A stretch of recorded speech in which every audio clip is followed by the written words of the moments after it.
Miguel Yusti, bienvenido a librosperuanos.com. Muchas gracias por la invitación.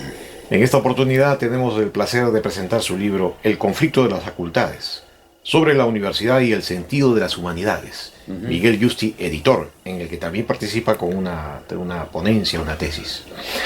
Este libro ha llamado mucho la atención porque es un tema muy actual, muy vigente. Y con la creación del SUNEDO se ha constatado evidentemente que la crisis de las universidades peruanas y especialmente de las facultades de humanidades es muy profunda. Sí. Pero vayamos al origen del libro. Bueno, como saben los conocedores de la historia de la filosofía, el título del libro en realidad proviene de una obra de Kant, del filósofo alemán Immanuel Kant, que publicó un libro con el mismo título, ¿no? El conflicto de las facultades. Y es una historia interesante porque Kant, en el prólogo a su libro El conflicto de las facultades, explica el origen de esta publicación. Kant había publicado unos años antes un libro anterior que se llamó La religión dentro de los límites de la mera razón. Y ese libro fue censurado, sometido a la censura, prohibida su publicación y su difusión, y Kant también fue prohibido de enseñar. ¿Por qué? Porque de acuerdo al régimen prusiano de ese momento, se consideraba que el libro no respetaba la doctrina oficial de la Iglesia en ese momento. Entonces, durante unos años, Kant estuvo prohibido de enseñar, hasta que cambió el rey de Prusia, y entonces con el nuevo régimen le permitieron volver a enseñar. Y él publicó el libro El conflicto de las facultades, en el que explica las razones que llevaron a la censura a prohibir su libro, y sienta una protesta en el libro, en El conflicto de las facultades, por la censura al ejercicio de la libertad de pensamiento. Entonces, el conflicto de las facultades se refiere a las facultades que en ese momento eran las principales facultades de una universidad, que era la Facultad de Filosofía, que en realidad corresponde a lo que sería hoy una Facultad de Humanidades, y que era la facultad, digamos, básica, lo que podríamos llamar ahora los estudios generales o estudios humanísticos básicos, luego de los cuales los estudiantes pasaban a estudiar una de 3 carreras profesionalizantes, que eran en ese entonces teología, medicina o derecho. Esas eran las 3 facultades llamadas entonces también facultades superiores. Y la facultad de filosofía era la facultad llamada inferior, pero Kant hace una defensa a rajatabla de la libertad de expresión que debería existir en la facultad de filosofía o de humanidades, y que no debería restringírsele de ninguna manera el ejercicio de esa libertad. Lo interesante del caso, por eso es que hemos hecho primero un congreso internacional en la Universidad Católica, es que ya en ese momento, esa es nuestra tesis, digamos, en el libro, ya en ese momento se comenzaba a observar que la universidad o el ejercicio de la libertad de cátedra, digamos, estaba sujeto a 2 tipos de, de presiones extra académicas, ¿no? Que eran, por un lado, las necesidades del mercado, y por otro lado, las necesidades burocráticas del gobierno. El gobierno estaba interesado en ese momento en la producción o en el ofrecimiento de carreras profesionales, y entonces, claro, para eso ponía ciertos requisitos en las facultades profesionalizantes. Pero lo que Kant sostiene como defensa de la esencia de la universidad es que no se restrinja de ninguna manera el ejercicio de la libertad de expresión, ¿no? Efectivamente, sobre estas presiones externas, el libro se vertebra en casi todas las abundantes exposiciones a través de una tesis que atraviesa, que es el énfasis en la cultura tecnocrática. Ajá. Una cultura tecnocrática que somete a la universidad a criterios económicos y cuantitativos, que la vuelve en prácticamente una empresa. Ujú. Y así considera las humanidades y la filosofía como totalmente superfluas. Ujú. ¿Cómo evitar que esta cultura tecnocrática que bebe sus fuentes en la racionalidad instrumental pueda Sí. realmente hacer un cambio y un giro radical? Bueno, el problema es, claro, que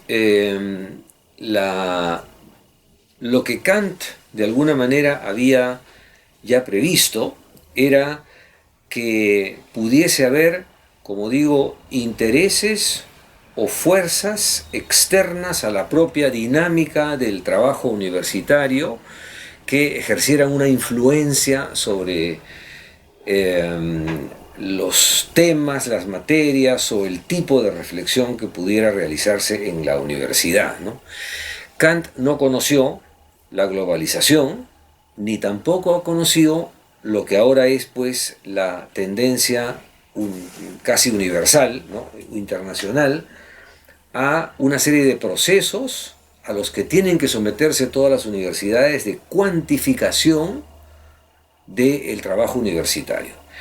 De manera casi imperceptible, en las últimas décadas, se ha instaurado, no solo en América Latina, sino en el mundo entero, una tendencia a considerar el trabajo universitario como si fuera el trabajo de una empresa y a evaluar todas las producciones de la universidad con criterios cuantitativos. De tal manera que se ha burocratizado inmensamente el trabajo universitario y se ha impuesto, por así decir, una casta internacional muy grande de burócratas que son los encargados de vigilar que la universidad se someta a esos criterios cuantitativos. Hay algunas universidades de gran prestigio en el mundo que se resisten de alguna manera a todos estos procesos de cuantificación, pero la tendencia es muy fuerte en ese sentido. Y de esa manera yo diría es bien difícil poder resistirse, ¿no? ¿En qué medida esta tendencia cuantitativa, uniformizante, prácticamente que debilita los aspectos cualitativos y humanísticos de las humanidades y de la filosofía, puede ser revertida si vivimos en un mundo dominado por una racionalidad totalmente instrumental?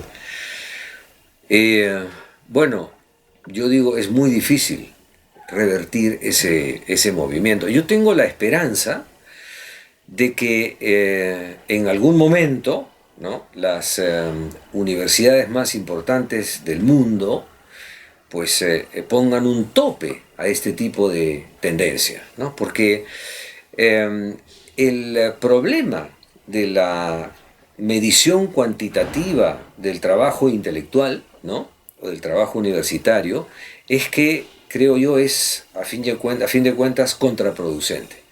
Cuando se instalan o se implementan tantos criterios cuantitativos, el resultado no es una mejora, sino es una banalización o una trivialización de los productos universitarios. Eso está ocurriendo en muchos campos de la actividad universitaria, ¿no?, en las publicaciones de los profesores, aunque digamos no necesariamente se están convirtiendo en publicaciones de mejor calidad, sino que están siguiendo todas un cierto patrón, ¿no? Se están dificultando las investigaciones de más largo plazo, se está convirtiendo el trabajo universitario en un trabajo muy instantáneo, momentáneo, que sirve para las mediciones en los rankings y ese tipo de cosas, pero la resistencia frente a esa tendencia es difícil, pero yo como digo, tengo la esperanza de que en algún momento, al percibir que los resultados no son buenos desde el punto de vista cualitativo como deberían serlo, pues se produzca un cambio, ¿no? Hay algunos movimientos de resistencia, como se puede percibir también dentro del libro, ¿no?, algunos en diferentes campos de la actividad o de la vida universitaria, para favorecer la calidad en lugar de la cantidad de las producciones, ¿no? Claro, pero esta mediocrización de la vida académica y universitaria, ¿cómo se vincula con la crisis de modelos de verdad? Bueno, es que se vincula en un cierto sentido porque la burocratización de las producciones universitarias tiende a uniformizar los productos que van saliendo de la actividad universitaria. Entonces, hay una estandarización de ese tipo de productos y de publicaciones. Entonces, de alguna manera, lo que el peligro mayor es el de la trivialización de lo que llamamos pues la verdad del conocimiento, porque para que la universidad tenga sentido como trabajo académico, tiene que haber innovación. Y una verdadera innovación, una verdadera creatividad solo se puede producir si es que se cuestionan los modelos de verdad que son vigentes en cualquiera de los campos, ¿no? Yo quisiera hacer una precisión, ¿no? Porque cuando decimos las humanidades, ¿no? Se escucha por allí decir, en algunos casos, que estamos hablando solo de carreras estrictamente de humanidades, tal como las conocemos ahora. Pero, por ejemplo, cuando Kant se refiere a la Facultad de Filosofía, incluye dentro de las carreras de humanidades a las ciencias naturales más de punta, digamos, de investigación pura, ¿no? Es decir, lo que hace falta que se mantenga dentro de la vida universitaria es el fomento de la investigación de punta o el fomento de la investigación pura, que no tiene una rentabilidad inmediata como la que parecen querer imponer los criterios de profesionalización, ¿no? Esta decadencia franca que parece mostrar las humanidades en el mundo está relacionado con una frustración y un fracaso del ideal de ilustración. Ese es un punto que está muy bien tratado en el libro, porque tuvimos como invitado especial para el congreso al que se remonta este libro al profesor Reinhard Brandt, que fue el director del archivo de Kant en la ciudad de Marburg, que es uno de los más importantes archivos de filosofía kantiana, y él tiene una contribución en el libro que se titula La ilustración, una nueva mirada a la ilustración, ¿no? Claro, el ideal de la ilustración era justamente el de la libertad de pensamiento, la vinculación entre la libertad de cátedra y la libertad en la investigación o en el pensamiento. Entonces, por supuesto que los ideales de la ilustración también han sido materia de análisis críticos a lo largo del tiempo, ¿no? Una de las secciones, por ejemplo, del libro es una sección titulada sobre un nuevo ideal de humanidad, ¿no es cierto? Las humanidades también han contribuido a su manera a defender en algunos casos posiciones muy conservadoras, ¿cierto? Ha habido visiones de la historia o de la literatura o de la filosofía que han sido visiones conservadoras que mantenían relaciones, por ejemplo, de injusticia o que consideraban que lo humano se restringía a un cierto modelo de orden natural. Eso también es necesario revisarlo y cuestionarlo. Una de las ideas más importantes de la Ilustración era no solamente defender la humanidad, sino defender la renovación o el cuestionamiento continuo de aquello a lo que llamamos humanidad, ¿no? Uh-huh. El papel de la filosofía es básicamente enseñar a pensar críticamente. Sin embargo, la tendencia general con la hegemonía del pensamiento científico y con el avance vertiginoso de la inteligencia artificial va en contra de ello, incluso hacia una sustitución de los mismos profesores como una perspectiva posible. Entonces, la amenaza de esta civilización llamada tecnocrática, dominada por el pensamiento científico, ¿no constituye realmente una alerta profunda de lo que puede ocurrir con el pensamiento? Sí, por supuesto que sí, ¿no? Aunque yo defendería o distinguiría dentro de lo que llamamos el predominio del pensamiento científico, lo que es, digamos, la ciencia tecnológica o la tecnología que se vale de los conocimientos científicos, y lo que más bien podríamos decir es la ciencia en sentido estricto, que es también, o que depende también rigurosamente de la investigación y de la innovación, ¿no es cierto?, de la creatividad en el conocimiento. Por eso es que yo creo que la batalla que hay que dar, ¿no?, hay que darla no solamente, digamos, dentro de las carreras llamadas convencionalmente de humanidades, sino hay que darlas en todas las carreras, porque en cualquier carrera, también en las carreras de ciencias, se puede producir esta diferencia entre el trabajo de investigación propiamente dicho, de investigación de punta, y lo que es más bien la formación profesional o profesionalizante en las carreras científicas o tecnológicas, ¿no es cierto? Pero, digamos, lo que necesitamos preservar, aún frente a la difusión de los recursos tecnológicos o científicos, es la capacidad de innovación, ¿no? Esa capacidad de innovación es la que puede garantizar lo que tradicionalmente llamamos la filosofía o el trabajo de la creación, propiamente dicho, ¿no?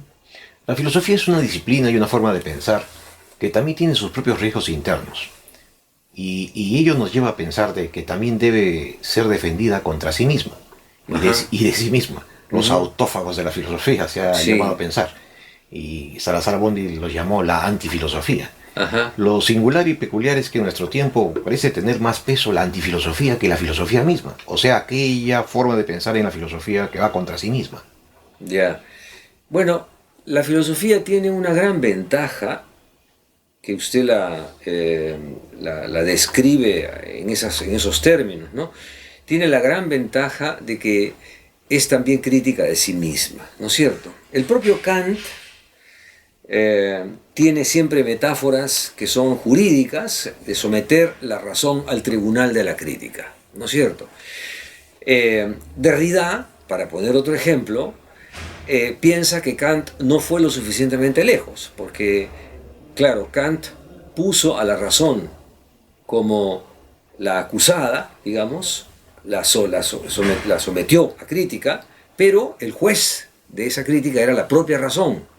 Entonces dice Derrida, tenemos que buscar siempre cuáles son las trampas en las que puede caer el pensamiento racionalista,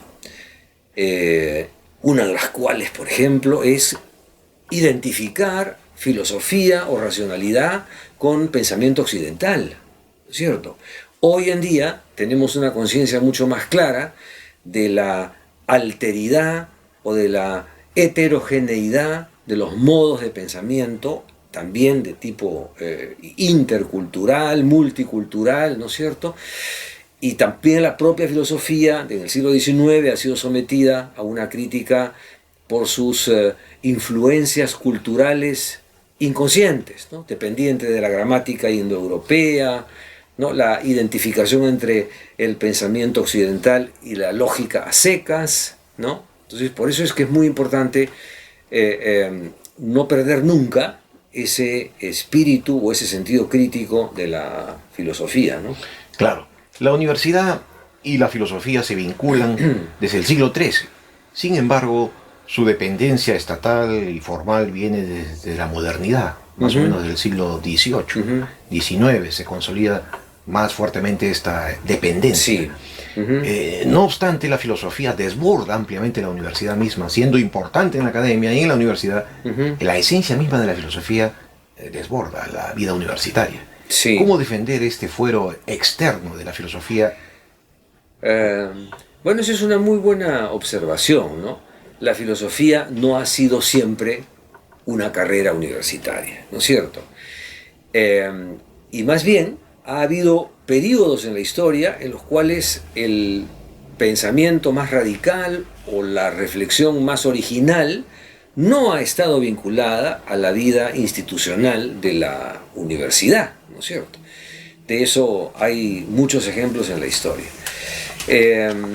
La creación filosófica no tiene que estar necesariamente ligada a la universidad, ni tampoco, diría yo, el trabajo filosófico propiamente dicho, porque la filosofía no es patrimonio de una profesión, y más bien es sí una actividad que pertenece a cualquier ser humano, y que cualquier ser humano puede ejercer, y que también puede de esa manera innovar, ¿no? Ujú. Su último juicio es muy interesante porque nos lleva a la condición humana del filosofar. Ujú. Es como afirmar que la filosofía es una condición existencial del hombre. Por supuesto que sí, por supuesto que sí. Ahí hay una paradoja, ¿no?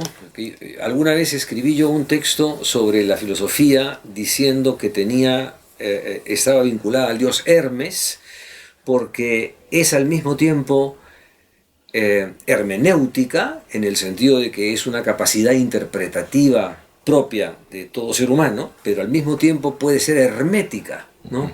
Es decir, cuando la filosofía se convierte en una profesión muy técnica, como ha ocurrido digamos, en los últimos decenios, ¿no? Se vuelve una profesión muy técnica, y entonces, claro, pareciera que solo puede ser filósofo o estudiar filosofía el que se forma en esa carrera técnica, ¿no es cierto? Pero el gran valor de la filosofía, creo yo, es su capacidad sapiencial, ¿no es cierto? Su apertura a cualquier reflexión humana, y sobre todo la idea de globalidad, ¿no es cierto? Que la filosofía es una reflexión sobre la totalidad de la experiencia, sobre la totalidad de la existencia, y no puede estar pues restringida a una carrera universitaria, ¿no? Muy importante lo que acabamos de escuchar porque eso nos lleva a reflexionar sobre el carácter filosófico que también indudablemente está presente, por ejemplo, en Zaratustra, en Buda, en Confucio, Claro, para poner algunos ejemplos, ¿no? por supuesto que sí, por supuesto que sí. Yo creo que la filosofía más contemporánea ha tomado clara conciencia de la dependencia de los modelos convencionales, de ciertas tradiciones culturales, y más bien de la necesidad de abrirse a otras cosmovisiones culturales, ¿no? Desde la ciencia, cada vez es más frecuente oír voces de la necesidad de humanizar las carreras técnicas, Ajá. estrechar lazos con la filosofía, con las humanidades, desde el punto de vista científico. Sí. ¿Cómo se puede plasmar esto y realizar? Bueno, vamos a ver. La tendencia actual es más bien a prescindir o a minusvalorar las disciplinas humanísticas tradicionales, lo cual es un grave error, porque una de las grandes ventajas o finalidades que tenía la formación humanística era precisamente mantener la apertura del horizonte a cualquier investigador de cualquier disciplina. Entonces, claro, lo más importante es cultivar ese tipo de conciencia histórica, conciencia de la relatividad cultural, conciencia de la tradición literaria, ¿no? Esas formas de saber, ¿no? Son formas de saber que se adquieren, se obtienen solamente si se cultivan las humanidades. Y esa forma de cultivo de las humanidades es la que permite que las disciplinas científicas más especializadas no restrinjan su campo de acción a asuntos demasiado o exclusivamente técnicos, ¿no es cierto? Entonces, el diálogo entre ciencias y humanidades es muy importante. En el propio libro hay una serie de contribuciones de científicos sobre el valor, la ampliación de horizontes que trae consigo el estudio de las humanidades para las disciplinas científicas, ¿no? Y yo me encargo de subrayar en una contribución en el libro que el conflicto entre ciencias y humanidades, o entre humanidades y carreras profesionalizantes, no se da solamente entre la Facultad de Humanidades o de Filosofía y las otras, sino se da dentro de cada una de las facultades, ¿no es cierto? Pongamos en ciencias sociales o en ciencias naturales, ¿no? Siempre hay, digamos, una formación universitaria destinada a formar profesionales que vayan a cubrir puestos de trabajo en el mercado. Pero también dentro de esas mismas disciplinas o áreas del conocimiento hay la necesidad de mantener viva la investigación, la apertura de la investigación, la interdisciplinariedad, ¿no es cierto?, Claro. que son propias de las humanidades, ¿no? Claro, no hay necesidad de ser spengleriano para Sí. reconocer que las culturas, así como nacen, también y sus civilizaciones están destinadas a morir. Sí. En ese sentido, ¿piensa usted que cuando una cultura entra en su etapa de decadencia, no coincide generalmente con la negación de la importancia de las humanidades, de la razón y de la filosofía misma? Bueno, es una tesis interesante, ¿no? Es una tesis interesante.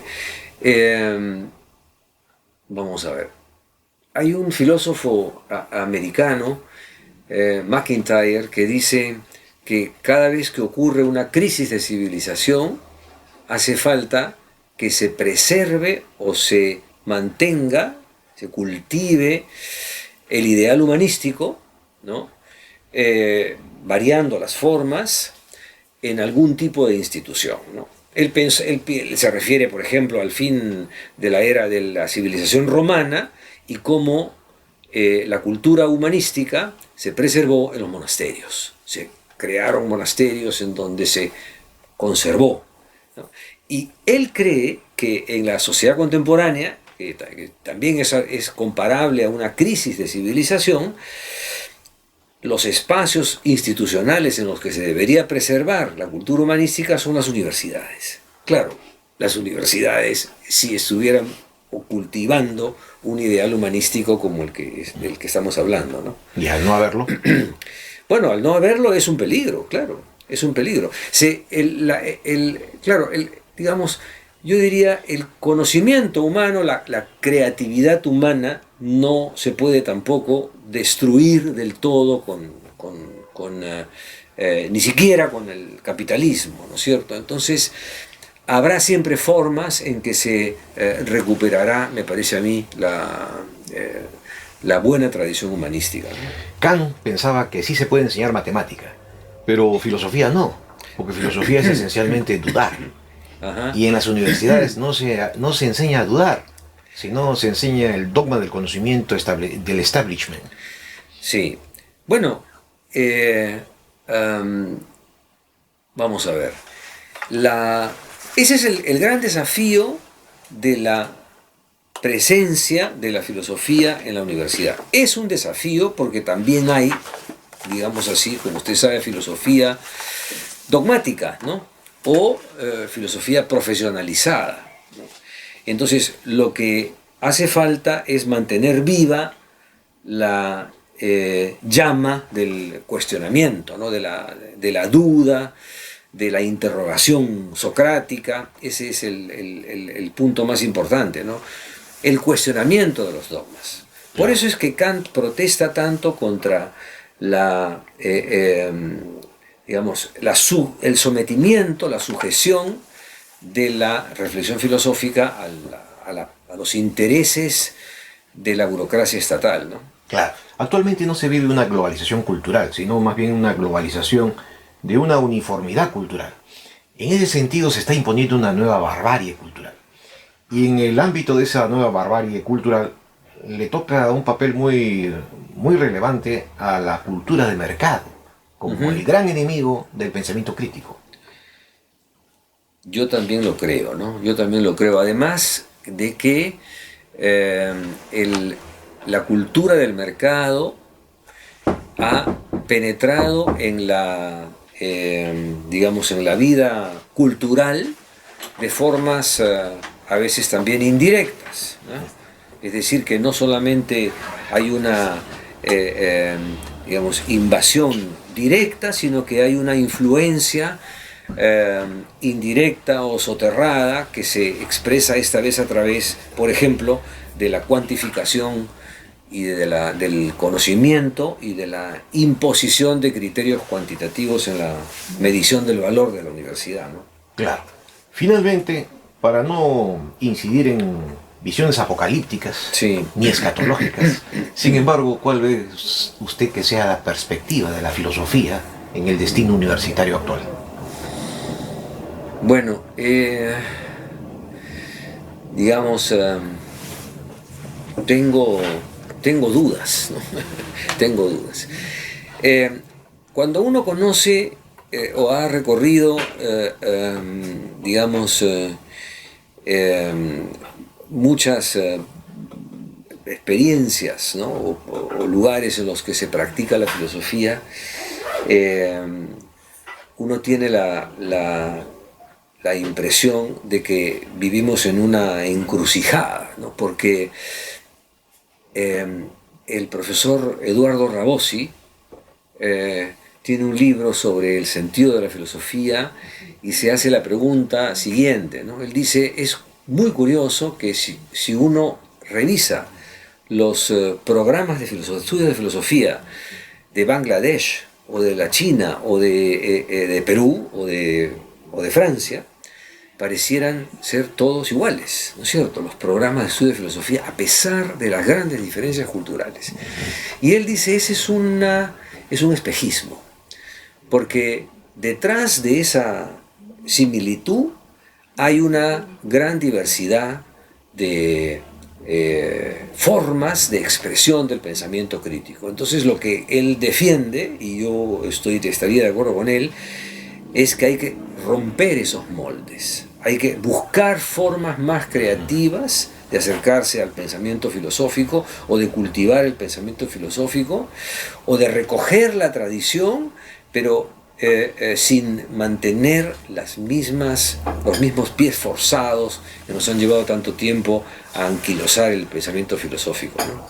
Miguel Yusti, muy agradecidos por esta importante entrevista y lo esperamos por su próxima contribución editorial. Muchísimas gracias por la entrevista. Gracias. Hasta luego.